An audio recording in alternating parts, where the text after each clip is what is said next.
You're from Birmingham. Just what do you remember about watching the Iron Bowl growing up, and which side of that were you on? Well, growing up in Birmingham, definitely big Alabama, born and raised. Like Kool-Aid said, the memory I probably had the most was about the kick six. Just how sad my sister was. She was really angry. And usually my sister, delightful smiles, but that's the first time I seen like she was really pissed. Yeah, hey Tim. This is our first time with you up in this room. Just what's been the biggest difference from you or for you from last year to now? Just my commitment. First, I want to give glory to God because that's the reason I'm here, and I was committed to Him. I dedicated my, outside life to Him, and football just kind of fell into place. You have a former Auburn player as a GA and Gary Walker. Just what's it like this week with him and him going back there? It's always fun to mess with former coaches dealing with former schools that they come to, but like Kool-Aid said, we focus on the plan to execute, to make sure we up there filling the gaps like we're supposed to, having great technique, and flying fast to the football. You mentioned the kick six, but what's the first Iron Bowl you remember watching? First Iron Bowl, um, I'd probably have to say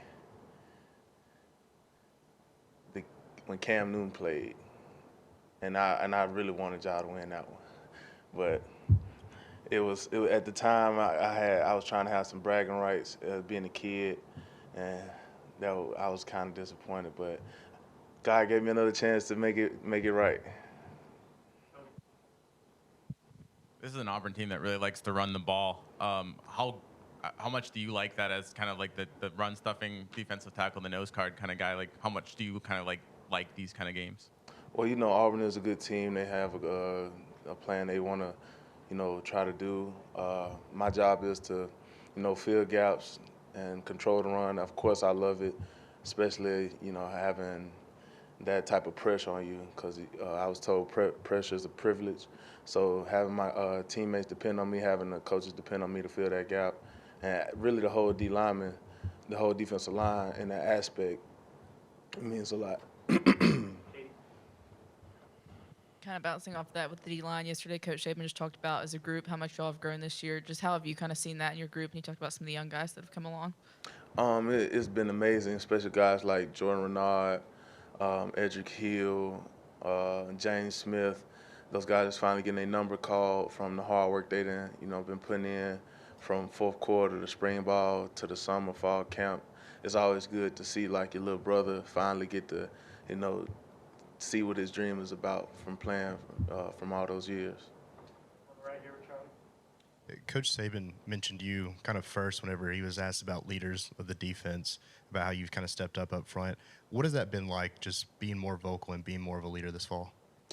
It's definitely been a blessing just to come in and have that type of impact. I really just try to show my teammates do as I do, not to do as I say. So I don't want to tell you anything that I wouldn't do. So I try to be an example and just try to branch off of that. You dropped close to 30 pounds before, between last year and this year. What kind of went into that process, and what all did that take? Just really stop being a baby. You know, no food tastes good, but sometimes you can't be eating past really like 9 o'clock. So I just had a commitment to myself, and I wanted to prove to myself that I can overcome some and I can be somewhere that a lot of people see where I can be. What's your favorite Thanksgiving side? Side, I'd probably say my dad mac and cheese. Yeah, but he do fried his turkey. I don't think nobody in the state mess with pots on the turkey now, but nah, yeah, I'd say mac and cheese my favorite side.